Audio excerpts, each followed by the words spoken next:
The Eurozone was built as the ultimate safeguard of Europe's economic unity, anchoring stability after decades of political fragmentation. Yet today, the currency bloc faces renewed questions about its resilience, and France, the Eurozone's second-largest economy, is at the center of the storm. With growth stagnating, debt ratios climbing, and competitiveness eroding, France is not just struggling domestically. Its difficulties threaten to ripple across the Eurozone, exposing structural flaws that have been papered over since the sovereign debt crisis of a decade ago. France's public debt now exceeds 110% of GDP, compared to Germany's 65%. Economic growth in France in 2024 was just 0.8%, compared with a Eurozone average of 1.2%. Unemployment stands at 7.3%, persistently above the EU average. The Eurozone as a whole carries debt of 90% of GDP, while Italy stands above 135%.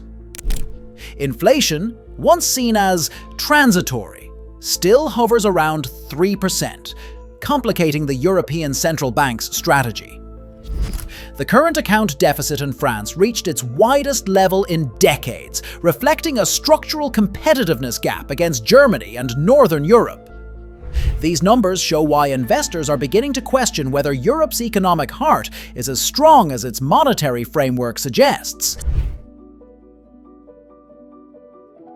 The Eurozone's foundations were always political as much as economic. The Maastricht Treaty of 1992 imposed strict fiscal criteria. Deficits below 3% of GDP, debt capped at 60%. These rules were meant to guarantee stability, but quickly eroded in practice. France itself breached the deficit rule repeatedly in the early 2000s, undermining credibility. The 2010 to 2012 sovereign debt crisis exposed the Eurozone's deepest flaw: a shared currency without a shared fiscal policy.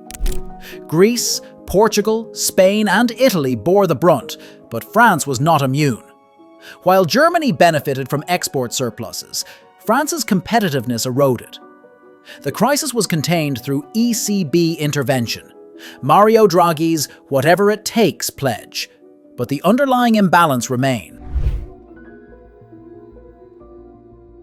The turning point today is not a dramatic financial collapse, but a slow erosion of competitiveness and fiscal credibility. Unlike Italy, France cannot be dismissed as a peripheral economy. It represents nearly 20% of Eurozone GDP.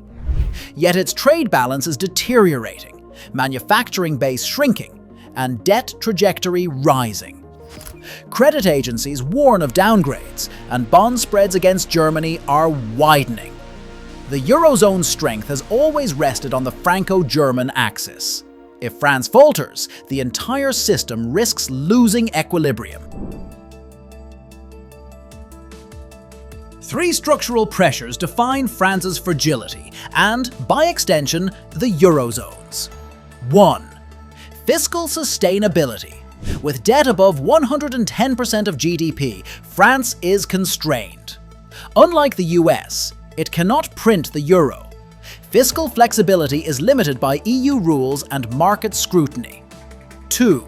Competitiveness gap. Germany's exports continue to outperform, while France suffers from higher unit labor costs and weaker industrial investment.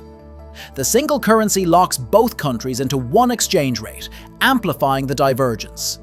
3. Political risk. Populist currents in France challenge the legitimacy of EU fiscal rules. Domestic unrest over pensions and labor reforms signal how difficult structural adjustments will be.